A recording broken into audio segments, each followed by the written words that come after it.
Pro produced by Pharrell Williams, who does a lot of hip hop and R&B. Very cool collab. And it's about people who are ready to mobilize, basically, and looking at things optimistically, even though things are things are challenging. That's where we are today, folks. November 7th, 2024, 2 days after the election, a day after we realized what the result was. And we are 97 strong right now. Call it 100. This is the last and pre-planned meetings that we planned before the election. But given what we've got to do now and a lot of the thinking that we've been doing about what to do, we're going to have more of these. We're going to have more, and some of these are going to be in person, and some of them are going to be virtual. Some of them are going to be deep dives into education. Dr. Terry talked about that yesterday. Some of them are going to be the action that we still have to do now. And we'll talk about some of that right now. Others will be more explanation on who we are and how we got to where we are and the system that you're now a part of. If you're brand new to this, welcome again. This is Common Power. These people that are here because they've done work, or will do work, or support the work, or all of those things. And I'm so happy to see all of y'all tonight. This is a very cool thing we're doing. This is going to be different than last night because we're all in a different place. Hopefully we're all in a different place. Hopefully you've done the thing that is good for your soul since yesterday. And for some people, that is completely ignoring politics. For others, you have delved deep into politics, deeper than you ever have, maybe, and done some analysis to make sense of all this. Some people just spend time with loved ones. All of these things are fine and they're great. Maybe you were just waiting for this Zoom. We are not going to disappoint tonight. We've got some to-dos from Puya. If you're on our Slack community, you already know what he's asking people to do. TV off and lots of ice cream. That is amazing. Yes. I I have not done that. I would like to do that. That's great. Um, Puya's already getting people, he's already going. We're gonna have him here. I think Puya, I think he's in the room. Um, Puya, raise your hand if you're in the room, sir. So I know to kick it to you at some point.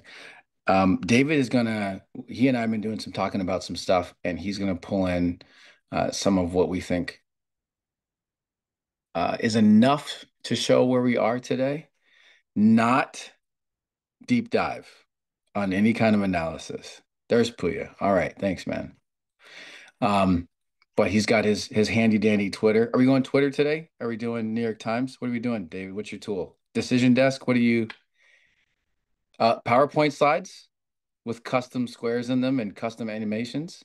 I think some No, people are no. here just for that. No? Okay. So you told us to go to our happy places, right? I And did. so I do enjoy putting together my PowerPoint presentation, You do. but in the last like 48 hours or so, I have largely not done that. But I'm going to pull up a couple Twitter pieces for this. Okay. All Yes. right. All right. Good, good, good. So you're gonna see, this is I think the podcast you sent out today was not really a podcast like we normally do because we're saving our juice for this. We're saving a bunch of it for this. So you're gonna see a bunch of that live.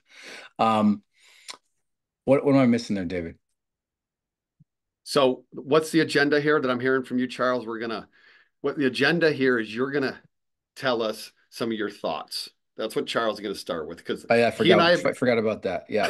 he and I have been talking, and there is some really important stuff for Yes. Charles to share with us. So we're going to do that. Number one. Number two, Puya is going to present a little bit of evidence and data, and I'm going to join that endeavor. Yes. And then number three, we're probably going to have a few other staff members chime in on some different pieces. And Okay. some of you. We're gonna randomly choose an audience member to pour So, their heart out to everybody. So be ready. No, I'm joking.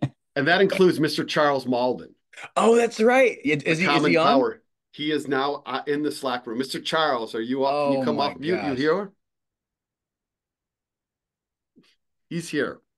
I Okay, we're I'll taking it believe it when steps I at a see it, time. man. So we got like three different things: Charles Douglas, That's more some than data three. analysis, and then some people, including Mr. Charles Malden. Those are three things for sure. Okay. All right. All right.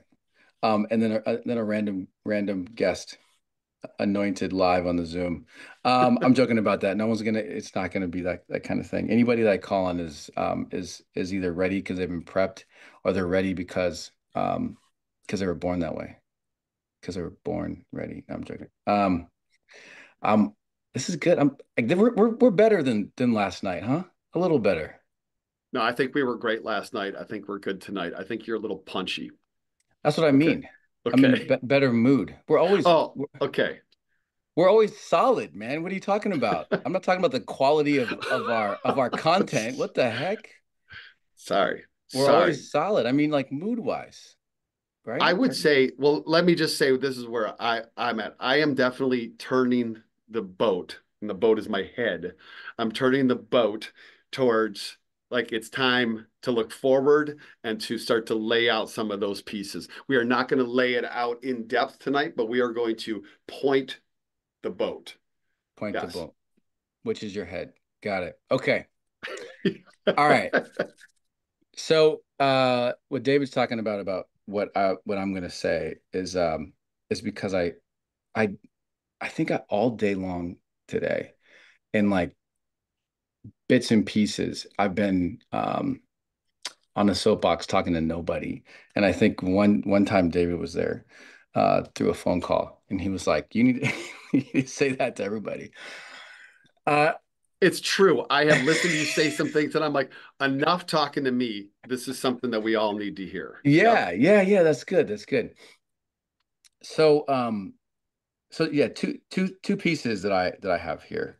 And I'm thinking about everything that we're all in and we're all experiencing, and also common power in the context of all of it.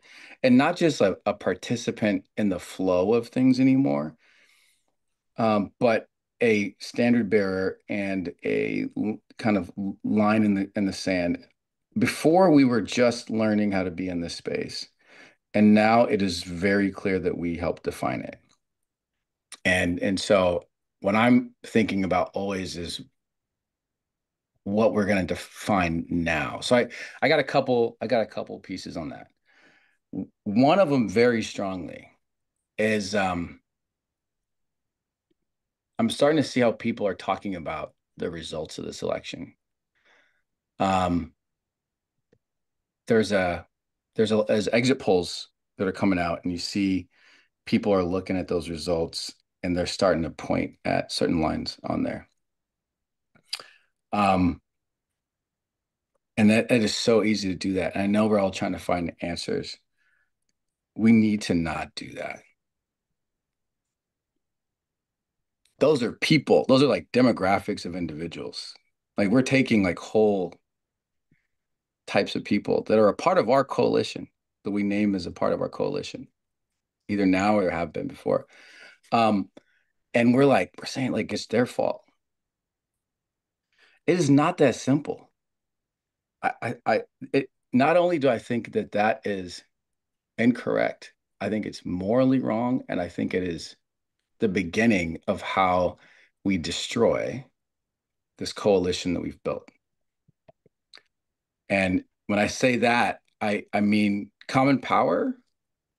And then I also mean the broader coalition on the left, because it's always a coalition, whatever it is, the Obama coalition, the Harris coalition. It's always a bunch of people who are very different from each other, who manage to come together across their differences and accomplish these things: Civil Rights Act, Voting Rights Act, women's rights, protections for LGBTQ folks, those kinds of things. It's always people who are very different who do that. Black Lives Matter. Um, so the practice of like saying like these are the people whose fault it were, that's how you tear us apart. And we're not doing that. We're not doing it here in Common Power. And some folks may be turned off by that. But I'm telling you that that's not how you keep people together who are different from each other, because it's so obvious all the things that we're different, that are different about us, all the ways that we could disagree. It is by miracle and grace and empathy and patience that we are even able to work together at all. And those of you who have been in the field have seen it live for yourself. You've seen these amazing bridges that are built between people that are different. You see these people who are leading these teams who look nothing like the people following them. You see the staff members, and you see some of the people who were here in the very beginning. And some people like wonder how this whole thing could work, because it seems like it shouldn't. You don't see this in other coalitions, other political groups that are based around identity. Um, so yeah, we're different, and we're going to stay that way. And one of the ways we're going to do it is that we're not going to point fingers when we see the data come through. So that's one piece. And again, like we're saying, we're staying kind of high level. Um, you got anything to add on that, David? Yeah, yeah, great. Let me show two pieces that I pulled aside in my Twitter feed to kind of share well, and to share in this moment. Let me Yeah. just say that, folks, for those of you that have been with over time with me in my lectures or have been part of a community that I've been part of, one of the ways that you know that I care about things is I start to yell in a very higher voice, like my energy goes up, and I start to drop F bombs. All right, those are Some people are real here just for that. Yeah. those are real ways that I actually elevate my intensity, and it's Mm, something that's part of who I am as a communicator. I just want to say Charles is communicating. I want to just, because I want people to know this for sure, Charles. mm. You are opening this Zoom with these words because you feel these to your core. Oh You yeah. feel this to your core, everybody. And so this is the common side of common power, right? This is the Yeah. common side. And man, that is what defines us and you. And I am with you 100%. And so is everybody else on our staff. Yeah. And I also want to speak to that. I think that that's the hard route. Mm. It is very easy for us to all go back to our corners. It's very easy for us to find a bunch of people who are just like us, and for us to start to plan on how us and our smaller pods make it through all this together. That's what we did in 2016. And that was a moment where we were shocked, and not sure what to do. We're shocked and we're sure what to do now. Like we know what to do. We've been doing it for years. And what we know is that we've got to stick together. It took years and years to build a coalition that almost won this election. And the only way we win the next ones is if we stick together. All right, Exactly. what are you showing us here? So this is Oh, a this is great. Yeah. very simple map of counties in the country.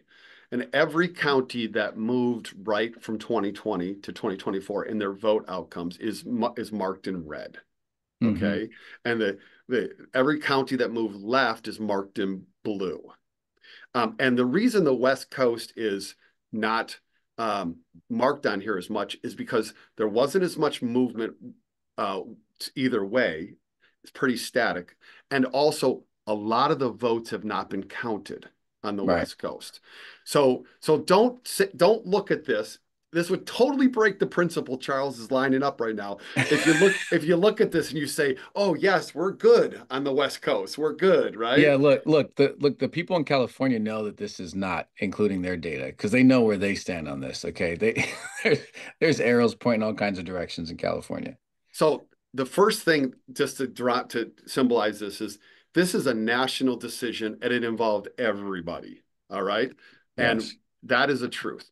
Okay. A second way to look at this is to look at this. This is um, on the left side are all of these clusters that you're talking about, Charles, Hmm. voting groups that we could break down into and discuss, right? Hmm. White non-college men, and then you get to white people, males, certain ages, and so on. All you got to notice is that almost all of them moved right. Almost all of them. And the movement and the length of the arrow is indicative of how far they moved.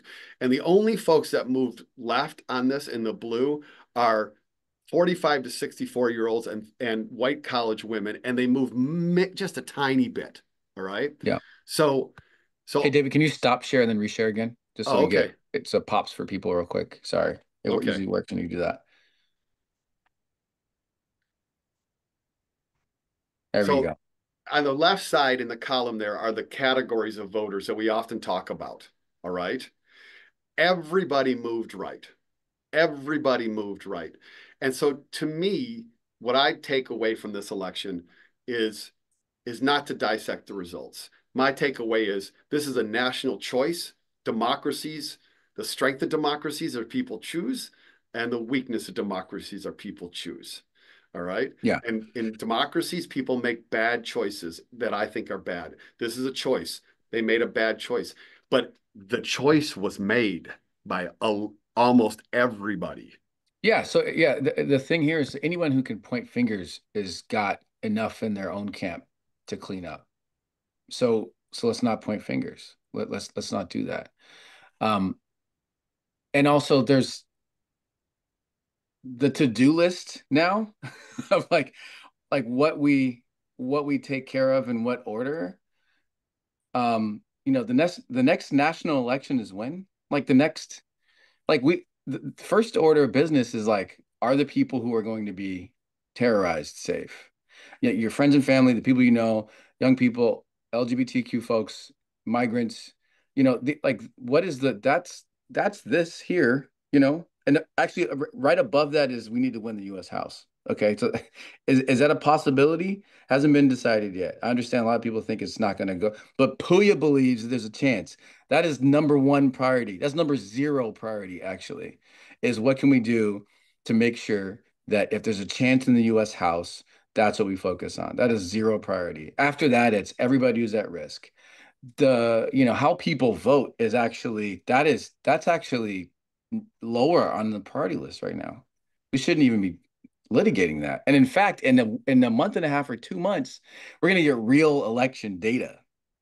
These are exit polls. We're going to get real data soon, and then we can talk about strategy and all that. But these are just exit polls, y'all. This isn't even the best data. If you're gonna if you're gonna die in a hill, at least die in one that's got good data. We're all really it's good liberals. We should like science and math and data. Come on now. Puya, what's up, man? Did you raise your hand to show that you're here, or do you have a strong opinion to add here? I just wanted to say one thing. We used to try to joke about this before the election day around how it's going to be close and how every demographic is going to come out and say, oh, it was because of us.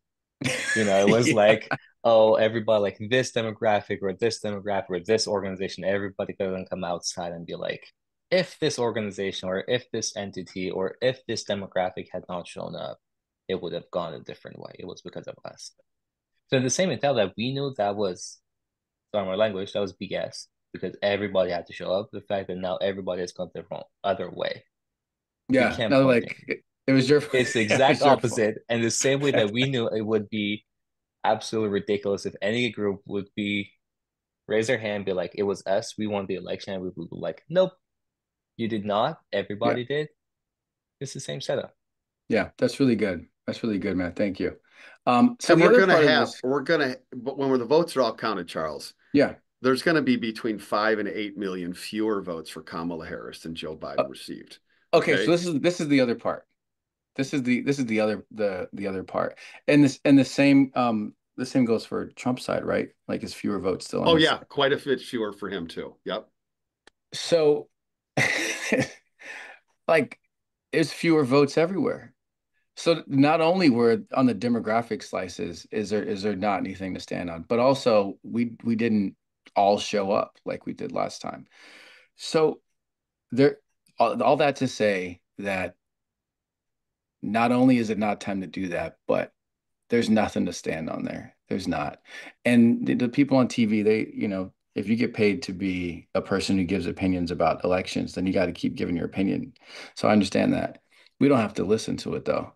And because we are an organization that is not a political analysis organization, like you all didn't join because you all do your own analysis and you're here to get the like top tier analysis. That's not what this is. This is an action organization.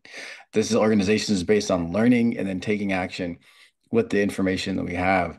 Um, we're gonna just hold off on that and we're gonna focus on doing the work, especially because there's work to be done right now.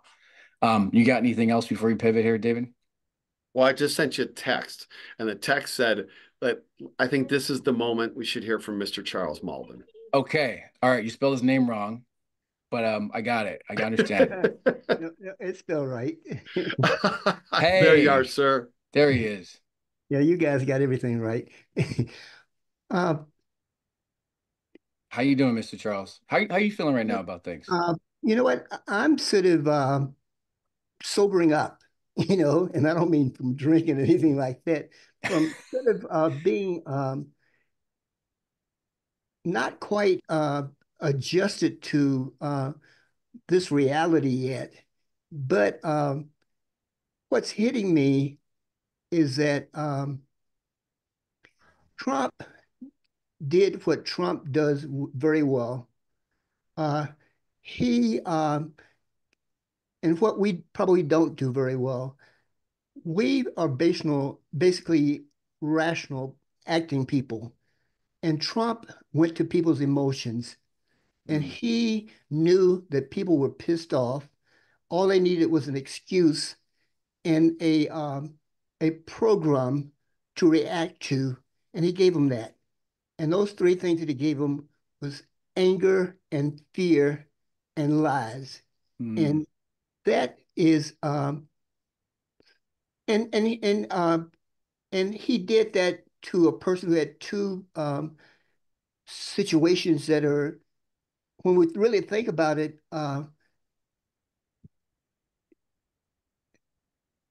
to have a black woman with 3 months to run, hmm um, and a black and a woman, that in itself is extremely extraordinary. And he didn't have but one strategy.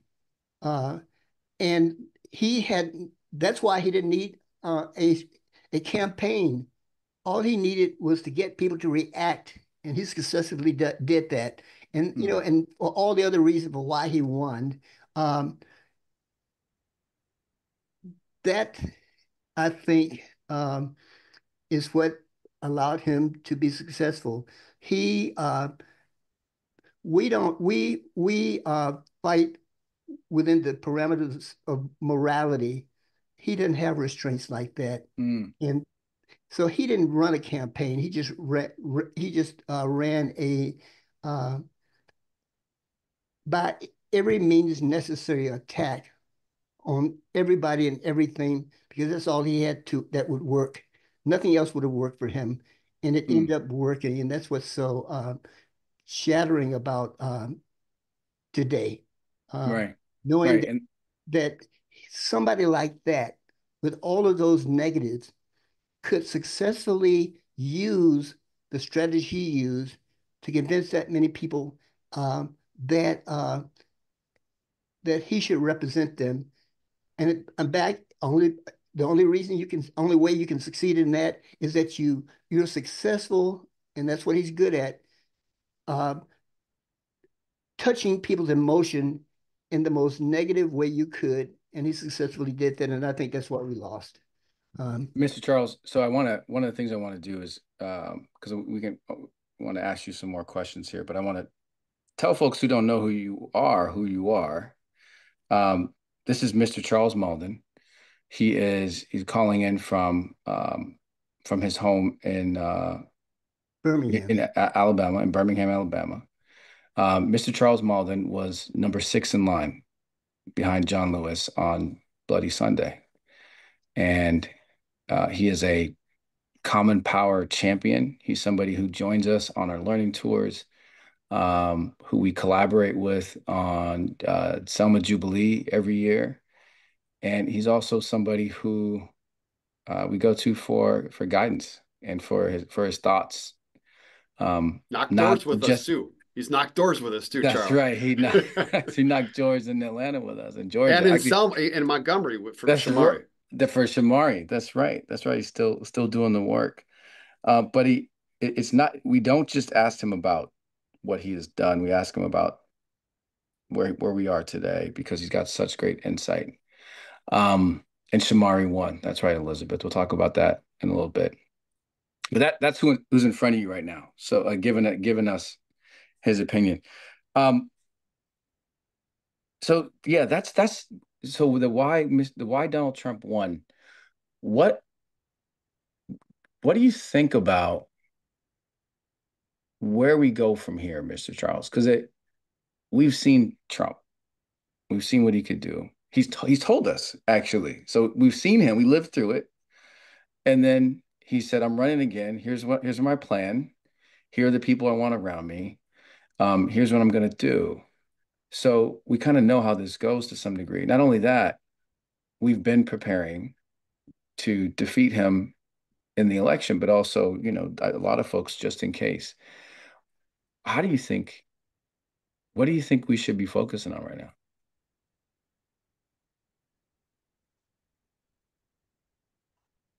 No, I'm sort of giving it as much thought as everybody else. And to be honest, I don't have an immediate answer to that question. Hmm. But one of the things that I know, and Vance thinks that he may be able to be the step in for Trump because Trump is what, 80, JD Vance. 88, and he thinks that that strategy might very well work for him in the next fight. I don't think it will. Trump is absolutely unique. The good thing for us is that there's not going to be another Trump, even though that the idea of Trumpism will prevail for a while. But life sort of moderates towards the center, and nobody can sustain that type of vitriol and negativity in America. The American people are basically a hopeful people with all of our problems at the basis of like being an American is uh, wanting, having to have hope and sort of, I'm not sure what the solution is now, but I know that the if we continue the fight, um, if we can sustain what we're doing now, we can outlast, like someone said today, Kamala said today, Vice President Harris, is that, we may have lost a battle, but not, we haven't lost a war. And sort of, we have to keep modifying where we are and what we're doing and responding to what is in front of us each day. And, Hmm. and, and I have to say this, even in terms of like my participation in everything, um, trying to find the highest and best use for each of us every day and what we can do to do what we can to continue the fight. Hmm. And it's what happened. The reason the civil rights movement succeeded is because it took about 100 years of just simply working and waiting, working and waiting, working and waiting. It didn't happen. Um, we lost. Yes, we lost on the fifth, but like it's always been the challenge of America, always behind the the eight ball, and that's been, that is also always been, that's why I'm not, like I said, I'm disappointed but not shocked because part of being a Black American is realizing the ebb and flow of good and bad, of ups and downs, and always knowing that even when you win, there's always something else that gets in your way, that becomes an impediment. So uh, we live in a type of space that is a little bit different from everybody else's because we've seen the pendulum. It always uh, ebbs and flows with us. So, so therefore um, we adapt to losses and you can't afford to give up. Um, the comments are thanking you for these words. I want to point out two pieces that I love about this, and some of these are, uh, like you said, they come from lessons of the civil rights movement. They're also, I think people talk about it a lot, but they have to be intentional if you're going to actually build a system that can do these things and do them over and over and over again. So one, you said we got to sustain our effort. Sustaining the effort is really interesting when it comes to people because we are these massive variables. So I think a lot about what Common Power does to sustain this community. I mean, this is one of those things right now. The Zoom that we're in is a sustaining thing. The other thing that you said is feels like in opposition to sustaining, and that is constantly modifying our approach and constantly being ready for and day in and day out doing something different depending on what's needed. So there's this static foundation piece that needs to look long term and be steady. And there's another piece that needs to be ready to always change. And that means that it has to accept the change too.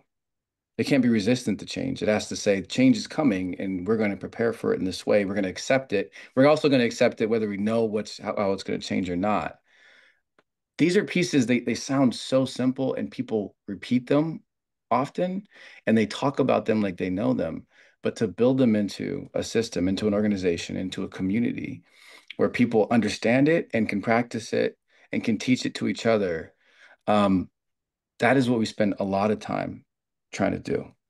David, you got one more thing for Mr. Charles here? Uh, Mr. Charles, you have been through ups and downs, as you said, and it took 3 times to go across the Edmund Pettus Bridge in Mm, 1965.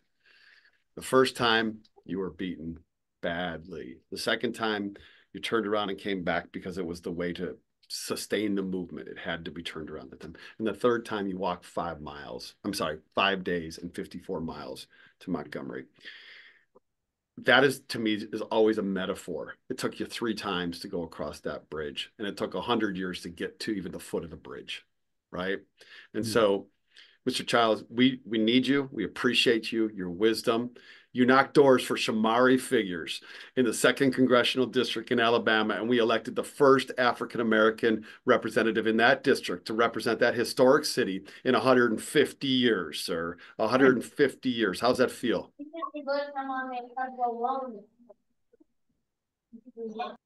Just a second. Were you talking to me, David? Yep. How's it Um, feel? it's, I knew his father. It feels great. His father was a fighter, and I just have a tremendous, well, you're one of those people I put in this category. I just have a tremendous amount of respect for the generations that are coming behind us. You guys are the light of the world that's going forward. So like, and what I'll say about, and like, like I tell everybody, the movement was built on song and prayer and hope and and um and what I think that may very well, and this is like, and I'm not a religious person necessarily, but maybe I am and just don't know it. I think that Trump may very well have bitten off of more than he can chew. And like part mm, of like the universe dealing with the Donald Trumps is that he succeeded in in uh, in possibly working toward his own downfall, and I think that he's going to create such a mess in the world because I don't think he can help himself. He'll make such a mess in this country that those people who decided that they would they don't trust him. It's so I'm not sure what they put in him. So it wasn't that they put something in him. It's just that they have so much lacking in their own hopes and dreams and aspirations that they're just pissed off, and they needed somebody to lash out. I guess because there's nobody for Trump necessarily. A lot of people are, but there's not. And so because that's true. Uh, that type of person in a just universe can only last for a certain amount of time before he dissipates. And so the next 4 years, we'll see where that dissipation takes us to. Mm. Mm. All right. Mr. Charles, thank you for sharing with us tonight. Thank you for being a part of this community. Thank you for lifting us up. One of the things that first shocked me about interacting with you was how it wasn't just about the history that you helped create. It was about the people today who you think are going to make new history, like how you just gave a shout out to Puya. That's a big deal to us because I think that we want to know we're going the right direction. And you tell us when we are, and we appreciate that. We appreciate you, sir. Um, Mr. Charles is with us um, often, and we're gonna need him now more than ever. So you're gonna see him again. This won't be the only time. Is this recorded, David? Yeah, it's recorded. This will be on YouTube. So if you need to catch that and clip that, and I saw Miss Faye in I the want to be hearing this conversation. yeah, that's right. Me too.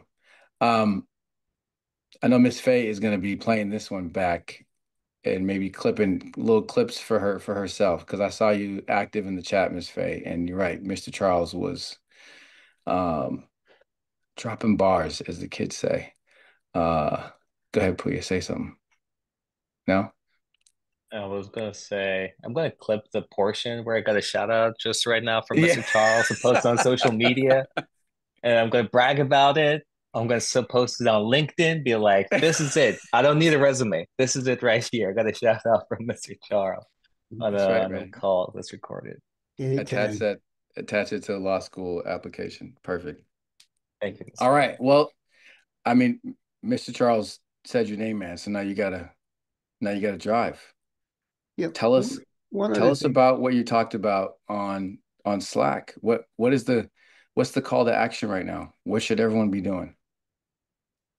Yeah, thank you. A lot of you know what's at stake here with holding the U.S. House. I don't need to get into the politics of it. You know that we have lost the Senate and the presidency, but the House is still up for grabs. I'm not gonna lie to you and be like, "Yep, we got it in the bag. It's so easy for us. You just need to do one or two things and it just magically happens." The odds are against us. It is going to be difficult, but it is possible.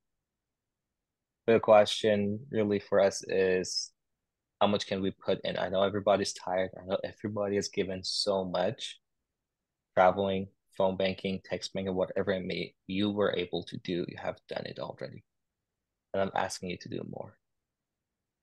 Because we got 4 days essentially in the state of Arizona to secure ballots.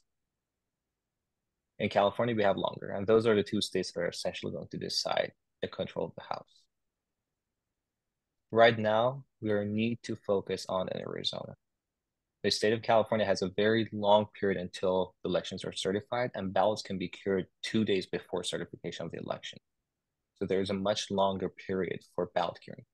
So if you're like, hey, I am signed up to do ballot curing in California, do that in a week. Do that next week. Arizona has only 4 days left, and that's what we need to focus on. And there's specifically two races. One in the first congressional district, Dr. Shaw. He's down by about 9,000 votes. And it's a big margin to make up, but there's a lot of votes to be counted. There's about 80,000 votes or so to be counted. And he can really close it in to about 1,000 or two. It's possible. And the second one is Kirsten Engel. A new batch of votes just dropped, and she cut into the lead about 300 votes, and now she's down again by about 871 votes. It is close. If we're really going to have a shot at winning the House, Well, you just say 871 votes? 871 votes currently is between Kirsten Engel, the Democrat, and Juan Ciscomone. Wow. 871. And there's 4 days left. We have posted messages on our announcement channel, on the volunteers, and you can email me if you're like, how do I sign up? Willing to walk you through all of it. And it is the easiest phone bank you can possibly do. You're literally calling voters who have already voted. You're not trying to convince them anything. You're literally just telling them your vote is not getting counted. This is exactly what you need to do to make sure your vote counts. And people are much more appreciative of getting that phone call, making sure their vote is getting counted. It is not, I'll repeat, it is not like a typical phone banking that you're just calling random people and getting yelled at. It is the easiest possible phone banking we can do. Yeah, these are people who thought they voted, like they want their vote counted, and so you're Exactly. helping them do the thing that maybe somebody else had to call them and convince them. Lori just said she did some. It's very easy. All right, you helped him. How long did it take, Lori? They do like a half hour training and then they just give you the list. And most people do not answer. But when they answer, he was pretty excited to have someone help him. So yeah. Okay. Okay. Thanks for that. So jump in those right away. I think somebody dropped the mobilized link in the chat. David, you want to show us some visuals on that? And we also have Janice here, and she was one of the team leads in Arizona, and that team knocked on doors for these people. Like, this is our work that we're following up on. This isn't just, random house seat out there. This is a continuation of Common Power's door knocking that we did in the field in Arizona. Go ahead, David, you want to show something?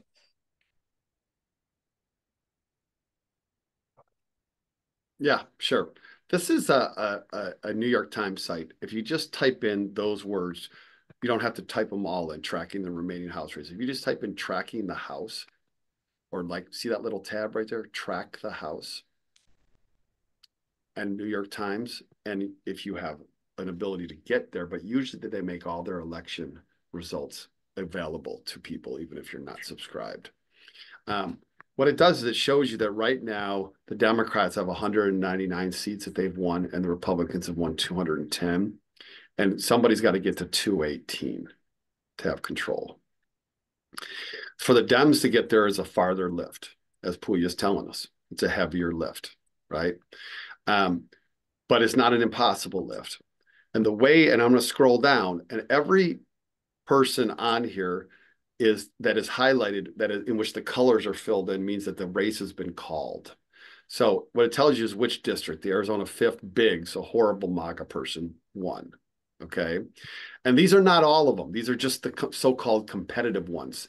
And so these are all the ones that have been called so far to help the Republicans get to 210, which is where they're at, 210. Then you get into the unfilled in names. And these are names that are not called yet. And these are the ones that Puya is talking about here. Okay. And they are ranked right now from the reddest of the current seats to the bluest of the current seats. So it goes from the most red. So Kim in California, 40, is currently at 13 points ahead. And here, this column tells us how many votes are in, 74% of the votes. All right. As you scroll down, you begin to see it turns blue. And these are ones where blues are in the lead. Right now, the two Republican seats that Puya just mentioned in Arizona are the Arizona 6th with Juan Ciscomani, who has a lead of, you just said it, Puya, right? 817 votes over Kirsten Engel. And how much vote is left? Well, only 71% is in. That's a lot more vote. A lot more vote. All right. So there's a lot more votes to come in. Now, Puya, you're asking us to cure ballots, right? These are ballots that are already in but aren't getting counted because they have some questions about them. That 71% is those ballots plus other ones that haven't been counted so far. There's a long distance to go here in the Arizona 6th. In the Arizona 1st, which is Dr. Amish Shah, David Schweikert is up by 3, which is 9,000 votes. But there's only 69% of the ballots are in because Arizona and California take a long, long time. All right. So as you scroll down, you begin to see where the Dems are and are doing better. And just here's Washington 3rd. Gluesenkamp Perez is up by 3. Hell yeah. All right. With 11,000 votes. And we can say We have helped that happen, folks. Oh, All right. definitely. Oregon 5th, Janelle Bynum, up by 3%, 9,902 votes. All right. We helped that to happen. All right. McLean Delaney in the Maryland 6th, up by 1,318 votes. We helped that to happen. And so, anyways, these seats right in here. Oh, Caraveo in Yeah, Colorado. Caraveo. Actually sent out a special email to anybody who said that they lived in Colorado, because we got a special request from Susan Dobene to send some people that direction. And that was in the last few days of the election. Right. So this whole middle ground where there's not filled in with the color are the uncalled seats. And then you get down to the called Democratic seats. All right. This is the terrain, Puya, you're asking us. And in these seats, California and Arizona predominate. They do, because the races haven't been called yet. And also in California, we expect the later ballots to be more favorable to Democrats. So we got a chance. But here's the math. While we're here, can you show us the California races that we think are on the edge here? This is the California 47th. Mm-hmm. Jessica Louie, you on this call? Jessica, you're out She's there. here. Oh yeah. Here. Come on in, Jessica. Let's go. Hi.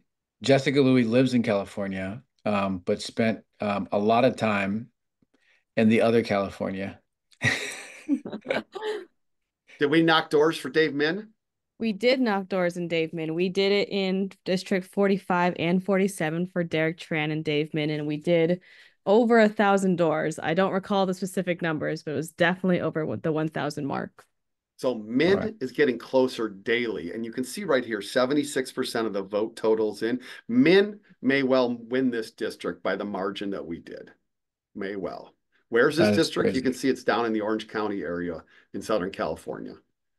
I gotta say, Dave Min, I talked to him on the phone. He was asking me for money from Common Power. And I told him I can't give you any money because all of it's being spent on door knocking for you. And then he said something like, "We don't need more volunteers." Apparently you did, Dave. Okay? Jeez, man. You needed a little more volunteers. All In the right. California 13, this is in the Central Valley. Did we knock doors for Adam Gray? Yes, we did. We did it for Adam Gray and also Rudy Salas in District 22. Mm-hmm. Right. So this, look, there's only 54% of the vote counted. California takes for friggin' ever. Okay. So we got It's a small country, man. We got a great chance. So Puya, go ahead, jump back in, man. Yeah, I just want to reiterate what I said. The reason we need you to phone bank right now for Arizona is exactly what David said. They take forever, and there is significantly more time to cure ballots. 2 days before certification of election, people can still, correct any mistake. In Arizona, it's until Sunday. The votes are not going to be done by Sunday necessarily in Arizona, but the deadline to correct any mistakes is Sunday. So that is why we need to focus on Arizona for the next 4 days and see where that gets us. And then we can reassess to see if we still got a shot after that in California. That's great. Good stuff. Also, Jessica, can you raise your hand so people can see who you are? Where'd you go, Jessica? There you she goes. All right, all right. Jessica spent a month traveling without going home, going back and forth between Arizona and Southern California, helping out the team there in Arizona. So this is all you. This whole ballot curing thing is all of your work, Jessica. This is everything that you contributed to and led.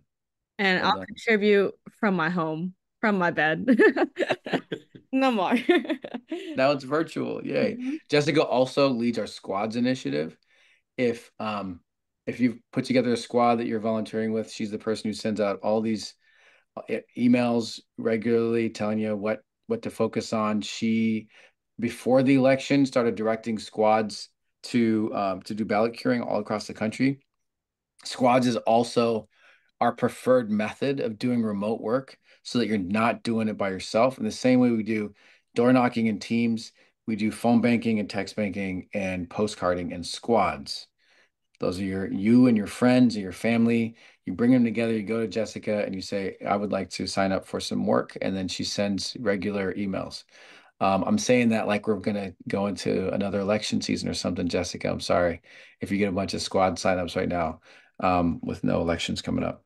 But they'll be ready for Wisconsin in March. So perfect. All right. Thank you, Puya. Puya, you got anything else? Just in general, how are you doing, man? How are you doing? I am cautiously optimistic about the US House. Okay. And, it is our last line of electoral defense, right? Not the last line of defense. We got a lot more we can do as a community post this election, regardless of the results of the House. But it would be very sweet if we can flip that House. We remember from 2016, a lot of the damage was able to be mitigated when we flipped the House in 2018.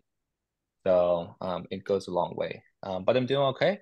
I am making calls. I am doing what I can to make a difference. And somebody has a question or point about the Senate, Nevada, Jackie Rosen is fine. Gallego will most likely pull through as well. So we really need to focus on those two House seats for now in Arizona.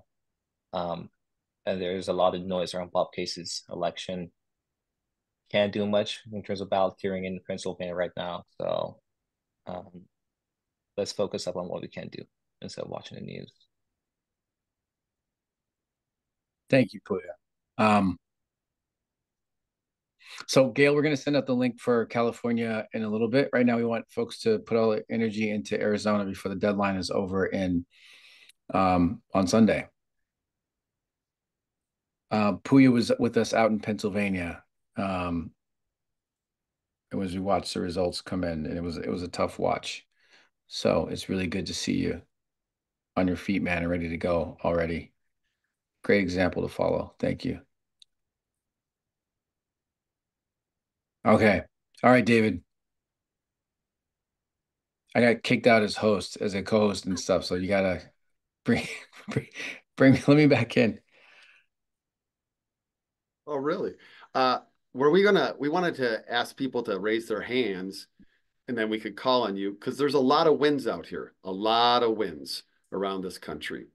And they're known at the state level. There are ballot initiatives, there's congressional races, we flipped a Supreme Court seat in the state of Michigan. All right.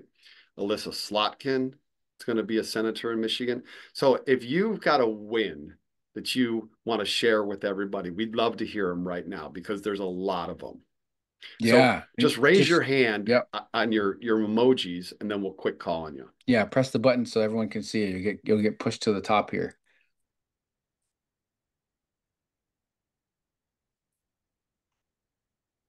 Whitney, go ahead. Arizona abortion passed. Yeah. Okay. It's a great one. Carla.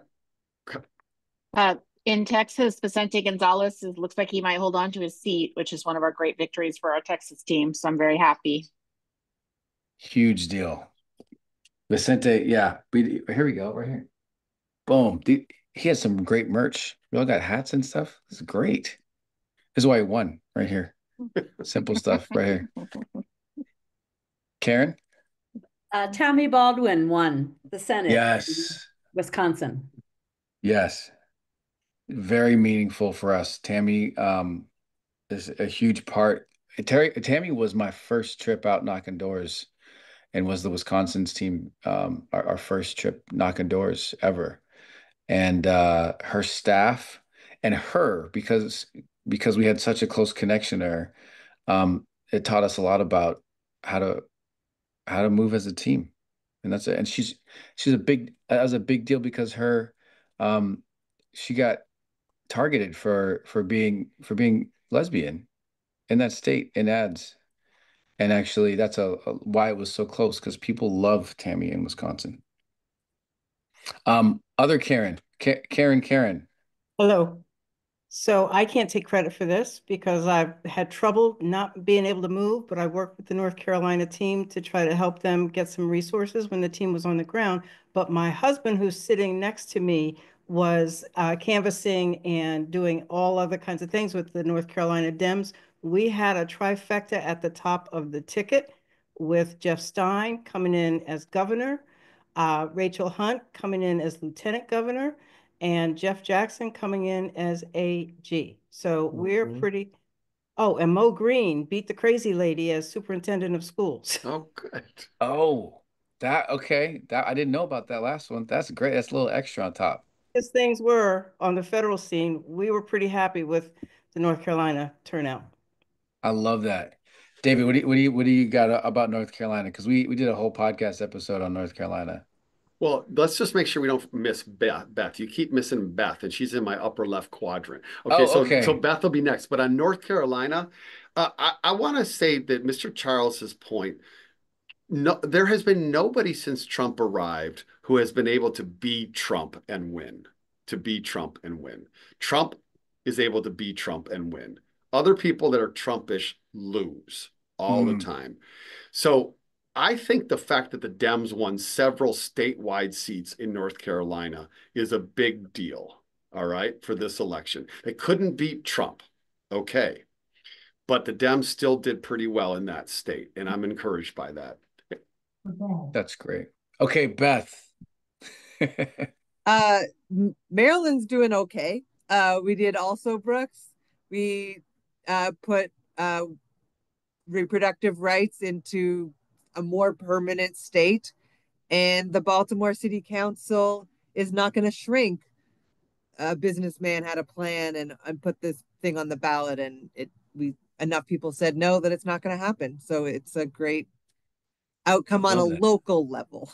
I love some of these local ones that's it's not going to be in New York Times. That's like life-changing for people in Baltimore. Those ones are huge. The school board one too. Those are huge. Those are huge. And those are the races that like tell people about the power of voting. So many people who are like new to voting or feel kind of apathetic to it. When they win those seats and they see the change in their city, that makes them value their vote more. Thank you, Beth. Who's next, David? All the screens are jumping around for me. Who do you? All right. I'll call Catherine. All right. I was in Nevada. Sandra Howdegee, state majority leader in the assembly. We got her back in. That was great work because we worked for her in 2020 as well. So yes. That just felt like a real win. She's such a good leader. Oh my gosh, her energy. Gun violence is one of her big issues. Yes. The Vegas massacre, and she's great. Her optimism, her leadership. Yeah, I remember knocking on doors for her back then, and I was like, she needs to be an example for other folks, and now she is. That's great. Who's next, David? Vivian. Yes, Mike Levin, congressman in the California 49th. The Republicans poured money into supporting his opponent, and he has narrowly, it looks like almost certain that he's narrowly won his seat and been reelected. You got it. Keep them coming, people, because Hayden, you don't get to cheat and drop it into chat, Hayden. Okay, I want you got to come in with the hand up, Hayden. All right. Hayden's going to back cleanup because Hayden probably knows all the ones that people haven't said yet. Okay, but you also have to come off a screen share. You have to share your screen, Celestria, if you're next, Celestria. Okay. Oh yeah, you got to come on screen. Exactly. There we are. Okay. Hi everyone. So Alabama has Wait, who are you? Who are you? Who's Hi, Celestria? I'm Celestria. Live in Selma, Alabama. I'm a senior associate with Common Power, and I live, obviously in Alabama, and I've been working hard down here. But our win, even though it's completely red straight, very proud to have helped elect Shamari Figures for the 2nd congressional newly drawn district, which is a Black majority district. And just what makes me happy a little bit, if you look at the congressional map for Alabama, there's just a sea of blue that gets the Black Belt area in the ocean of red that we have. But Shamari Figures, his father was a prosecutor who actually prosecuted the KKK here in Alabama, and his mom is in the Senate seat. Her seat wasn't up, but she still has it. And she's still in there. So it's a huge win for Alabama. And I'm very proud of that. And of course, Terry School won again. So we have those Of two course, representing. of course. Yeah. Celestia, you were out there with Shamari, waving signs and stuff.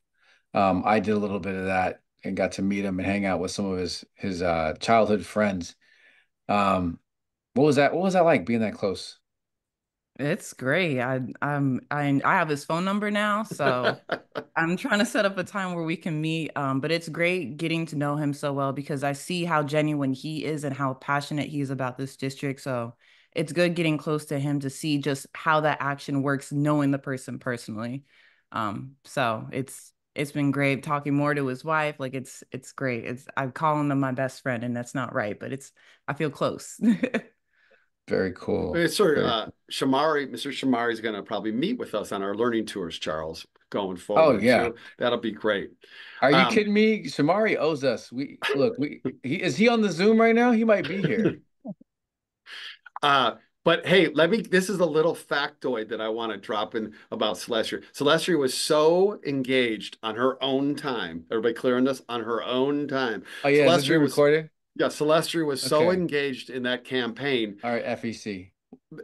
In the Shamari Figures campaign that Shamari Figures' opponent took a photograph of Figures that has Celestia in it and used it in an attack ad. So Celestia is in an attack ad against... You're in an attack ad? Yes.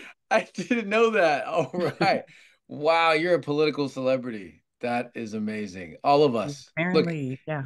Hayden is so jealous right now. That is on his list. He would love to be in a political attack ad for somebody. All right. All right, Kevin. Kevin, you got to come on screen though, Kevin. It's the rule. Oh. Am I there? You see me? Oh, wait a minute. Hold on.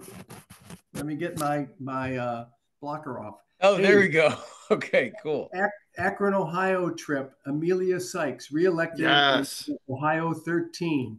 We didn't get Sherrod Brown and we didn't get Prop 1, but Amelia Sykes won. So good on us. Excellent. Thank you, Kevin. Thanks for going on that trip, man. That was a hard fought one right there. Yeah. Any wins in a red state are big wins. Thank you. Next up is Maury. Hi, I know most or a lot who are here today are from Washington or Seattle, so they know about our new governor, Bob Ferguson. That's right. I wanted to remind everybody that he was Attorney General, and he was one of the first ones who led the cases against the maximum about the Muslim ban. So so that's a big point for us to remember and be proud of, and way to go. I love that. I love that because in a Trump America, the person who runs a blue state is going to matter so damn much for people who are looking to be safe. That's a huge deal, Maury. Thank you for reminding us of that. Yeah, and I'm just going to editorialize a little bit here that, look, Inslee's been a great governor, but I'm glad we're turning the page. All right. He should have stepped away 8 years ago. All right. Okay. Listen. There's so many Seattle people here. I do not want to start a Washington State argument about local politics. You are asking for it, man. Call on the next person. B, please, B. You're on mute, B.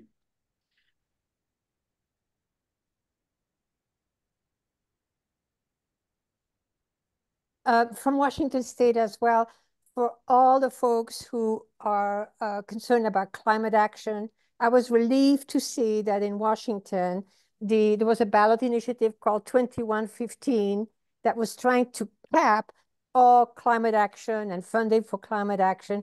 And fortunately, here in Washington, we voted against that. We were resounding no.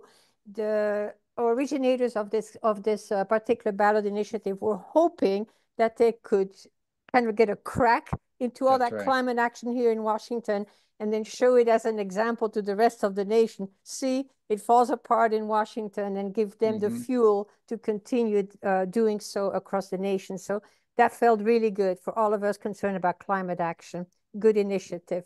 Thank you. Yeah, good call out. All those initiatives lost. They try to come after us up here.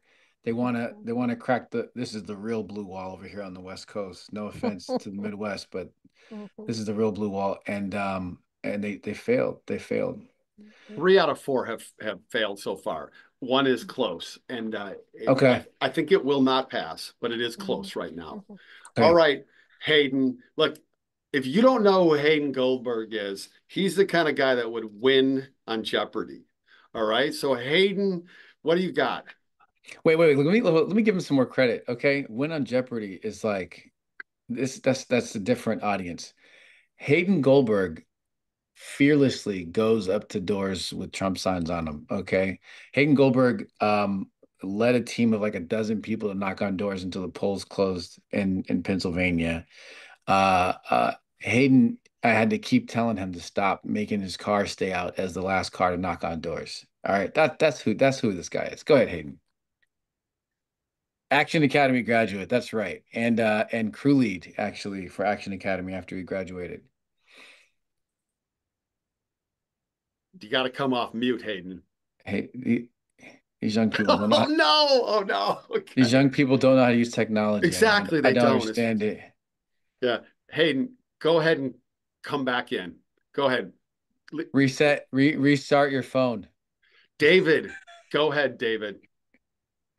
Well, B already mentioned it, but I was really excited about our victory in Washington for defeating Initiative 2115. That was great. And I'll also shout out to all of us in Michigan. It felt really good to win both of those Supreme Court seats and get Kyra and Kimberly in there, getting people to turn over their ballots and mark the nonpartisan judges, because apparently in previous Michigan elections, in Michigan, you can mark Democrat and it populates on down the ballot and people forget to turn it over for the nonpartisans. And apparently there was something like 2 million ballots before in previous elections where they had marked Democrat, but they forgot to turn it over and select judges. So I was really, really excited for that victory. And I love this exercise that everyone is talking about all the victories that we got, because we got to get pumped up. I love it. That's right. And I love this crowdsourced too, because there's some of these I wouldn't even have thought to say. But there are more, folks. Come on, there are more. Miss Faye. I know more. Miss Faye, you're up. Monroe Nichols is the mayor of Tulsa, Oklahoma. First Black mayor of Tulsa, Oklahoma. What? Yeah. So maybe we can get those two amazing women the repair they need from have been alive when the massacre happened. Yes. Oh my gosh, I did not know that. Yeah, Monroe Nichols, 41 years old. All right. Okay.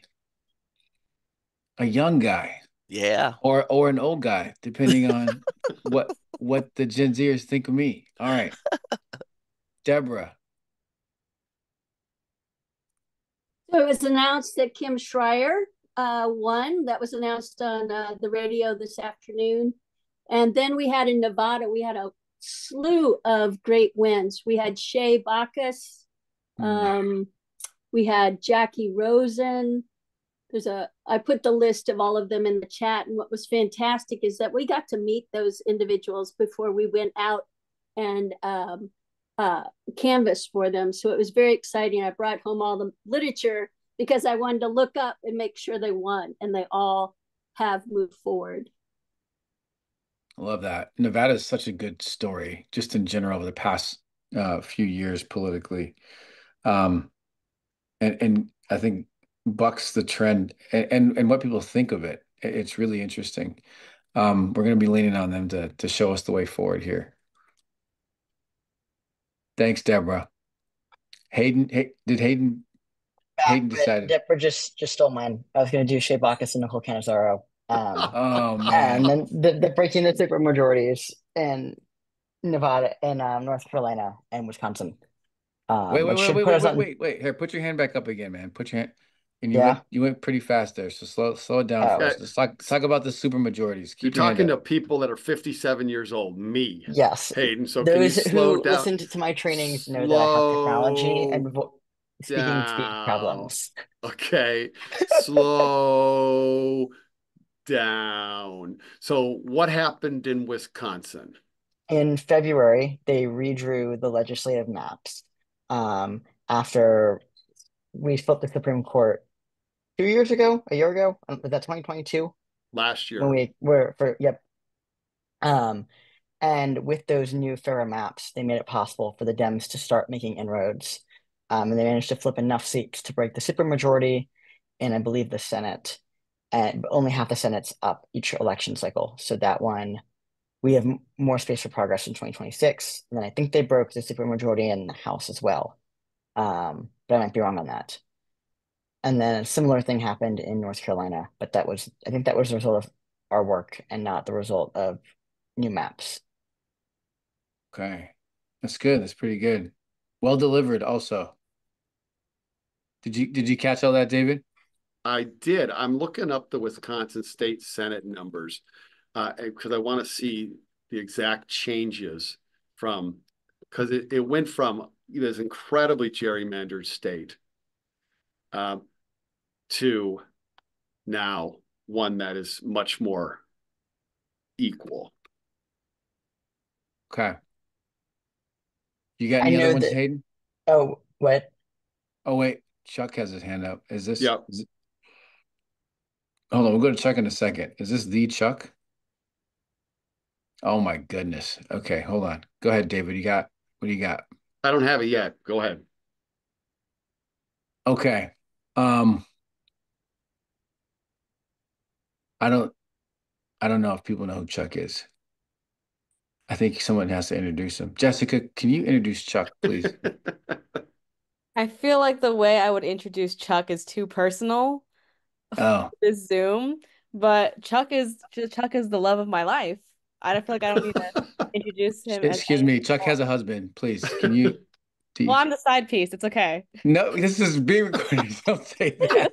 I'm just All right, kidding. all I'm right. just kidding. I want to say something in like 30 seconds. So thank you, Jessica. That was a beautiful introduction. I mean, It was a Chuck introduction is what it was. You taught her that kind of humor. Go ahead, sir.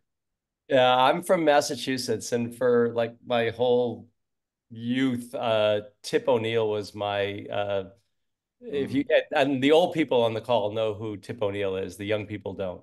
But he ran the House for a lot of years, and he famously said all politics are local. And so we had a little nudge in the Seattle City Council where we, just while we were on this call, we elected Alexis Mercedes Rink. Oh my gosh, really? Yeah, they've confirmed it. So that's a good win for the progressives in Seattle. And I know there's a lot of people on the call from the Washington State area. So just a little nudge. And thanks, Jessica. That was a beautiful introduction. I have a more serious one, okay? But that's what the people should know about you is that you're the love of my life. But Chuck is also, he's been the team lead for Pennsylvania this entire year, led 4 amazing trips with hundreds and hundreds of volunteers and knocked on tens of thousands of doors. And then also was our team lead last year in Team Virginia, which is one of our biggest trips that we did last year, also led many, many people, knocked on thousands of doors. And so he's the real deal. He's one of our best volunteers yet. And so you should all give lots of love and respect to him. That's awesome. Wow. That was a cool introduction. Let's do another one for this next person. Puya. Who's Elizabeth Mitchell? Get me started. Elizabeth is perhaps one of the most hopeful people we can have at Common Power. Her dedication to go back again and again and again to Texas. To say that we know it is always a long shot, but she goes with absolute determination and passion. And every time that we have asked her to do anything, whether that's to help with trainings, to help with a specific volunteer, whatever it may have been, Elizabeth has never said no. So thank you for everything you do, Elizabeth. So glad to get to work with you. Appreciate it so much. Thank you. It's my honor. And I just wanted to share it. I got it from Kendra Egley, who's one of our educators. Yeah. Kendra, are you here? Because if she's here, she should share it. But No, she's not here. She was. She was, yeah. Okay. Well, so she posted earlier today that we have our first Black woman to represent Eastern Washington in the Washington State House. Natasha Hill was elected from Spokane area. So that was huge. I saw her post that. That was a big, big deal for Eastern Washington. Huge. Eastern Washington is a part of what the folks on the far right have called the American Redoubt. Is the fallback position for if the libs take over, and it is like part of Montana, Idaho, and then the eastern edge of Washington State. That's the part that they think that they own. So for them to elect someone like her is a huge deal. Thank you for sharing that, Elizabeth. And then because I saw that she left, and we talked about Arizona for a long while, and she didn't get a chance to get her flowers.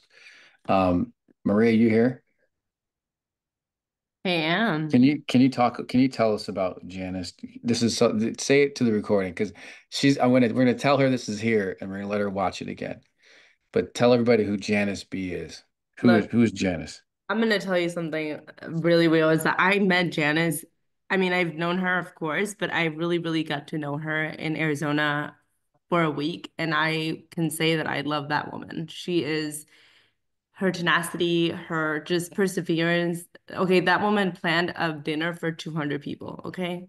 Like, she is incredible, and she does not give up. I mean, it sounds like all the people that we have in our space and that have led teams are kind of similar people, and I love that for us because we've been so lucky. And Chuck and Elizabeth and Janice just have all the characteristics that we all needed this year. And Janice is just someone who connects with people so well, and she was just so lucky to have her. I know other folks here on the call know her, and I had the privilege of being able to really, really connect with her on a 2-hour ride from Tucson to Phoenix. And I can say that in those 2 hours we got to know each other, and she wanted to hear from me my story, and I heard from hers. And she's someone that is just fits so well because she's so kind and so understanding of what is needed. And just as Elizabeth, I think she's also somebody who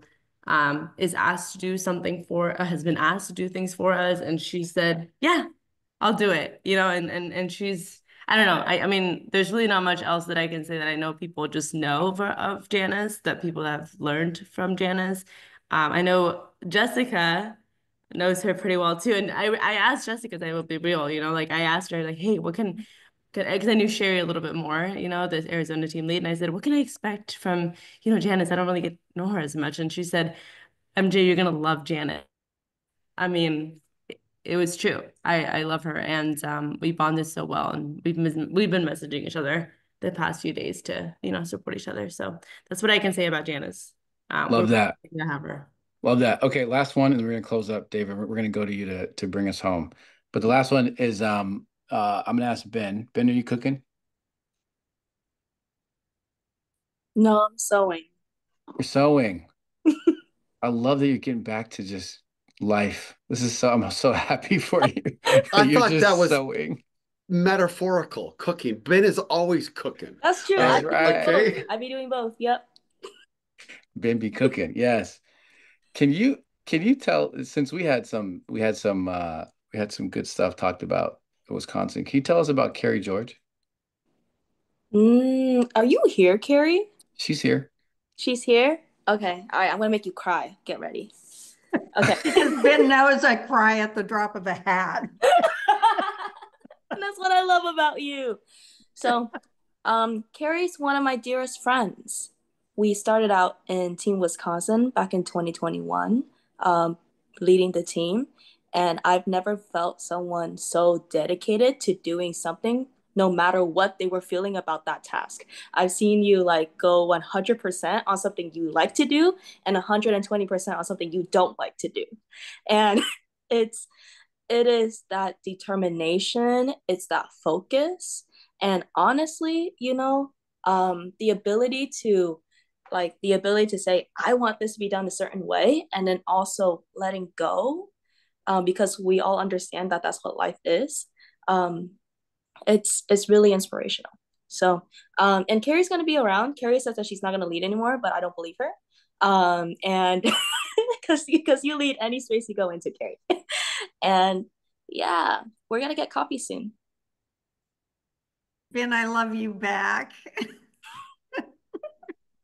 You are the best. Thank you very much. Love that. It's the privilege of my life, honestly, to have been able to work with Ben as a team lead in 2022 and to see how Ben has grown and what an amazing job she has done this year. Ben, you're incredible. Oh, love fest. Love fest. Way to go, y'all. Way to go. Okay. So David, I was gonna kick it to you, but Larcy raised her hand. So yeah, no, that's good. I'm looking up a couple things. Go ahead. It's got to go to Larcy. It has to. That's the rules. Okay, I'm here. I'm kind of really happy right now that I'm in the kitchen finally cooking a home cooked meal since we've been on the road for a really long time. Since we are shouting, what are you cooking? We are doing a spaghetti with chantilly mushrooms and some side of green beans. I just want to say a big shout out to Action Academy. And like this shows that our formulas work. This shows that our leadership development works. When people doubted me and my ability to lead, now you are living proof that it works, and that the efforts and the outcomes, you are living proof of that leadership development. When people doubted this intergenerational system, and with those folks that only wanted the limelight to themselves, you are living proof that intergenerational systems work. And you guys are Action Academy, my Action Academy babies. And what this group shows me and tells me and is living proof that it does take a village to uplift them, to support them, to give them the way to develop that leadership development and to break that into their own new skin. And I'm so proud of Puya, of Ben, of Hayden, of Jessica, of Blossom, of Kyra and Ellie and Jenny. The list goes on, because they are committed to this the way all of us have. And if you haven't gotten a chance to get to know any of them, I just do. They are amazing individuals destined for amazing things. And we're just going to make sure their amazingness happens. So thank you for the community that received them, that knew what it took to develop people, and for the Gen Zs that trusted that there was a road for them here, and they committed to that road. Yes. Well said. Well said. Good shout out. Okay, David, bring us home, man. Okay. Let's see here. This better be good after all those beautiful shout outs. I could take those pins off. Sorry. Terry's been like, you still got me pinned. It's great. Okay. Hey, everybody. Let's all just for a moment, let's give it up for as loud as we can. I'd like you to come off of mute. All right. Everybody, as loud as we can, with as much appreciation as we can for our fieldwork leadership. All right. Let's give it up. All right. Whoa. Thank you so much, you guys. Yay! Everybody. Yeah. Bravo. Yeah. Bravo. Incredible. Thank you. And we are in this for the long haul. Okay. for the long, long haul. Every single election is just one step in the journey. It's an important step, but it's a step. But let me just share the couple pieces here since we've been on Zoom right here. Uh-oh. Puya, this is, and Hayden, these are for you. Hot off the presses. Okay. Uh-oh. Let's see here. This is classic David Domke right here. Live from Twitter. When he would do he would do lectures from Kane Hall and University of Washington. First lecture I ever went to where somebody pulled up Twitter and like live added content from Twitter to their lecture. Puya. Sir. Puya. Okay. How many votes when we started this Zoom was Kirsten Engel down by in the Arizona 6th? 817. There it is right at the bottom, folks. 14 minutes ago, Kirsten Engel is now up by 211. All right. Wow. Right there. That's how close that's going to be. Here, you have said to us, Puya, say it one more time. You want a ballot hearing where in Arizona? We need ballot hearing in Arizona 1st and 6th Congressional District. The Arizona Dems are going to have you call into those districts. You do not have to figure it out. Just sign up. There is training. You will make an impact. Okay. Right there. Kirsten Engel is up by 200 votes right now. That is going to go back and forth depending upon which gets represented in their data as they add things up and also by the ballot curing. So that's one item. Now, item number 2 is in the California 47th, where Scott Baugh, Dave Min are competing and where we've been working, where we worked. When we started this call, Scott Baugh had a 1,200 ballot lead, and it got cut in half in this Zoom. So Dave Min is now within 600 votes, all right, with 24% still to come in. Puya will not allow us to ballot cure in California yet, okay? He will not allow us, like a good teacher, he will not allow us to move there yet. But the reality is that we're going to get there eventually, and those votes and our work may put us over the top there. It's going to be so close. I promise on Monday morning, the first thing I will do is a link sign up for ballot hearing in California after it finishes up in Arizona. Okay. Yeah, I got one more. Got one more, child. You got one more? This is paper right here. This is called paper. What in the world is that? Okay. Before we flipped the Wisconsin Supreme Court, and Carrie George, you still out there? I'm still here. Carrie, how long have we been working on Wisconsin Supreme Court races? That was our 3rd Supreme Court election. We lost the first one. We won the second, which put us down 4-3 in the Supreme Court. And then we won the third, which put us up 4-3 in the Supreme Court. And one of the crucial decisions that was issued by this new Supreme Court was to draw fair districts for the state legislature. To draw them fair. Before that Supreme Court decision, the supermajority hold by the Republicans unfairly in the Wisconsin legislature was these numbers in the House, 64-35. 64-35. Today, after the elections this time, it's 54-45. So 64-35 to 54-45. Folks, we don't bend the arc of the moral universe in one election. It takes time, right? Before that Supreme Court election, the supermajority in the state Senate, Carrie, do you know those numbers, what they were? The state Senate, I had those numbers. It was, no, I can't remember them. I put them in the chat, but I can't remember. It was 22-10, okay, in the state legislature, in the state Senate, because it was so unfairly drawn. You know what it is today? And only half the Senate was up for election this fall, because they stagger half and half. So only half. The Dems are now down 18-15. And when you look at the maps for 2026, folks, we're going to be fucking favored in the midterms. All right. So just know that things are never permanent in politics, ever. All right. And before we even get there, Carrie, I know you think you're retiring, but we're going next April, March and April, because we need to hold a Supreme Court seat there, right? Oh yeah, she's already, she knows she's going. She just I've committed to going. It's already recruiting. Like it's not just commitment. I've got some ideas for you, but I do want to say we have a couple of team members who live in Wisconsin, and one is a longtime friend of Common Power and Team Wisconsin member named John Scott. John Scott.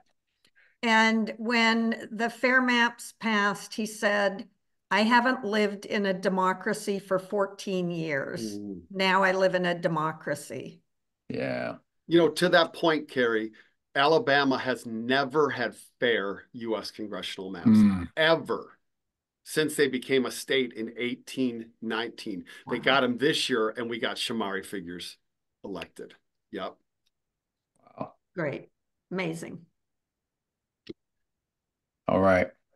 This is good. Well, this has been a meaty meeting. I love it. Thanks all for hanging out.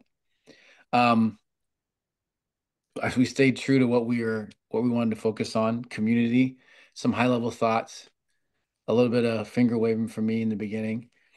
One of the best parts, maybe the best part, Mr. Charles Malden, giving us what he's got, which is just solid gold. And all the love that we're showing each other. The team lead thing was a little extra and I hope that came through to people, but I love that it was across difference too. That's just, man, that's really cool. This is really cool, y'all. What we built is pretty damn cool. I'm proud of it. And I love how we're getting through this period. This is a tough period.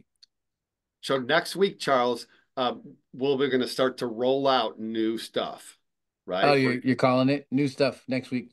We're going to have things from the Institute, a curriculum for early 2025, a curriculum that Dr. Terry Scott is polishing up. Oh, that's right. She's cooking that. She's holding it. She's holding it back. She's holding it back. Okay. We're going to have we're going to have some conversations on Zoom and in person where we're going to talk about the CP system, right? The CP system and how it's about education, leadership development, and action. Always those three together. I'm gonna go to the office and just open it up, and we'll invite people down to just come hang out. No agenda, just come and hang out. And we're really easy to find downtown, so people will just come and in fact, anytime you see us in there, you just knock on the door. Right next to a bus stop. It's beautiful. And 2 hair salons, so you can get your hair done and then visit us. This has been good. Thank you, everybody, for hanging out with us. How many people we got here now? 79 people. Okay, now we can reveal the real secret since you stayed here. No, I'm joking. It's not. There's no secret to this. It's all we're fully transparent. What you see is what you get. It's the people right in front of you. That's the secret. Thank you, everybody. David, thank you. Thanks for bringing you didn't bring us any slides today, but thanks for bringing Twitter and New York Times. Puya, thanks for coming back and getting us focused on the work. It's exactly what we need to be doing. Mr. Charles Malden, I think he's still here listening. Mr. Charles, thank you for any time that you give us. Fieldwork team, always solid gold. You guys are the best. This is great. Thank you all. We'll see you soon. Everyone get some rest. Do the stuff that you love to do. Minimize the politics, please. Vivian, thank you. Yes, great. Vivian, you too. I know you're excited. Less politics, more self-care, and be ready to pivot and get to action as soon as we sound the alarm. Have a good night, everybody. Good night. Thank you. Good night. Thank you, guys. Good night. Good night, all. Good night, everyone. Night, y'all. Bye, all. Mr. Charles, thank you so much. Thank you, David. We're going to see you real soon, sir. Right. Looking forward to it. Okay. All right, man. Thank Jim you. Matthew, another team lead. Hey, man. I didn't know you were here. I came late. Sorry. Oh I did this man. stuff. Yeah, I came in late, but Like That's okay. Jim's got the hat on and everything. You have totally there's millennial. no. I haven't Millennial. turned the heat on yet. I was in Arizona and Nevada, so you know. You guys are amazing, and the energy tonight is great. It was good, right? Given what we've been through, yes, it was really Yes, good. man. It's so Yeah. good. It's such a gift. Yeah. I wasn't expecting half of it, and I love that. So All good. right. Keep Thanks, it Jim. up, man. Keep it going. Yep. Rest up, Okay. man. Bye-bye. Yeah. All right, I'm turning it off. See ya. Goodbye, everybody. Night.